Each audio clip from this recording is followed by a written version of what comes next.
Au village Kachobwe, ainsi que dans ses environs, récentes victimes d'inondations monstres, la rivière Luapula, petit à petit, bat en retraite et regagne calmement son lit.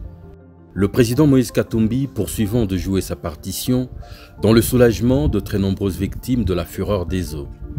Au-delà des prises en charge médicales, il poursuit son programme de construction de logements sociaux solides pour ceux dont les habitations ont été mises à genoux par la catastrophe. Beaucoup ici transiteront d'une case en paille vers une maison moderne pour la toute première fois de leur vie.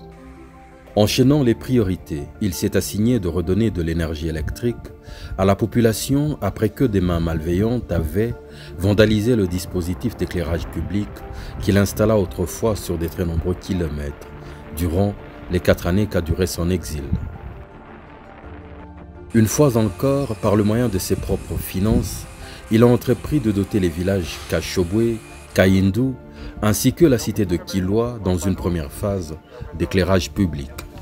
Il n'a pas hésité à se joindre en personne aux équipes déployées sur le terrain pour matérialiser la réalisation de ce grand projet. Autant d'occasions pour lui de sensibiliser la population ainsi que les techniciens sur les gestes barrières pour freiner la propagation du Covid-19.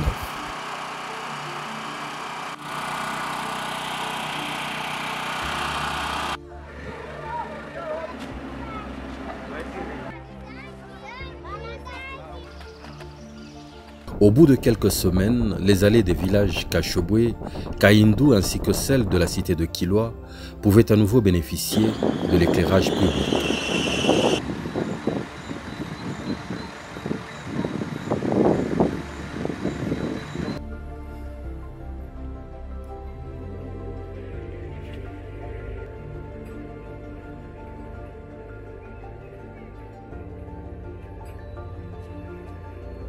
Au même moment, à l'aide d'un parc solaire géant, il a distribué de l'énergie électrique aux activités essentielles du village, en investissement dans les énergies propres et renouvelables. À nouveau, les différents commerces pouvaient rester ouverts longtemps après que le soleil s'était couché. L'hôpital et la zone de santé recevront en plus un lot de frigos solaires pour la préservation d'intrants importants tels que les vaccins et les poches de sang. Je parle au nom de la zone de santé, très ému et très heureux de réceptionner en ce jour frigo solaire don de son Excellence M. Moïse Katumbi. Chapoué. Nous sommes vraiment très heureux parce qu'effectivement, depuis quelque temps, l'hôpital n'avait pas, surtout quand c'est concerne le laboratoire, un endroit où garder les différents réactifs, les différents produits qui demandent qu'ils soient conservés donc au frais.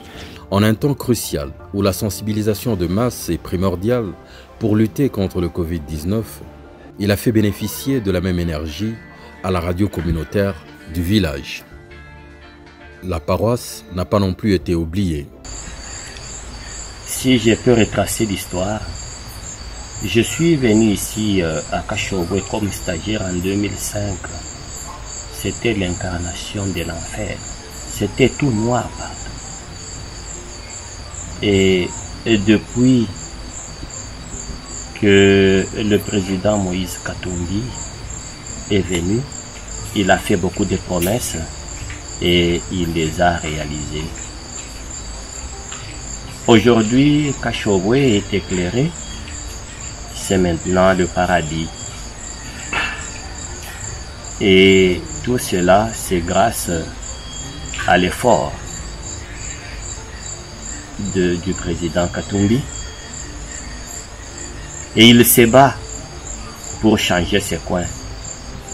Non pas seulement ces coins, mais ses œuvres sont manifestes dans le Grand Katanga.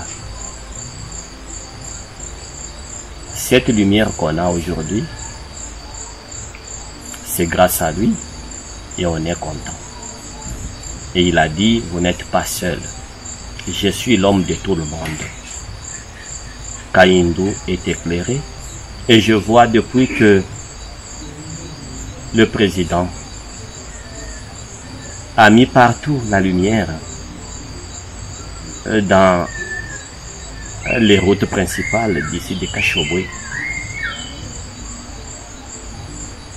on trouve les gens, même les enfants, qui vont jusqu'à 23 heures sans aller au lit, puisqu'ils sont en sécurité.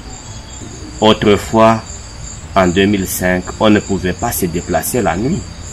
On était obligé, cloîtré et contraint de rester ici chez nous. Il n'y a pas seulement la lumière, il y a aussi l'eau. L'eau, cette denrée rare, qui est maintenant à la portée de tout le monde ici à Kashobwe. L'eau potable. On ne sait plus maintenant aller prendre l'eau de la rivière. Ces bienfaits ne sont pas passés inaperçus auprès de villageois qui l'inonderont de plusieurs cadeaux en nature, les poissons en tête de liste. Des poissons qui prendront à leur place dans l'énorme chambre froide solaire du village. Profitant de la lumière, le sport et les loisirs nocturnes ont repris des ailes.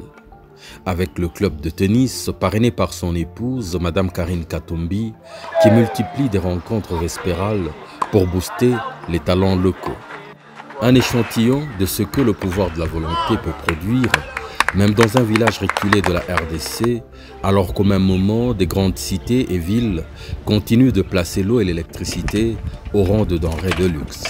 Si un homme peut le faire avec ses propres moyens, l'État devrait pouvoir en faire davantage au bénéfice du peuple.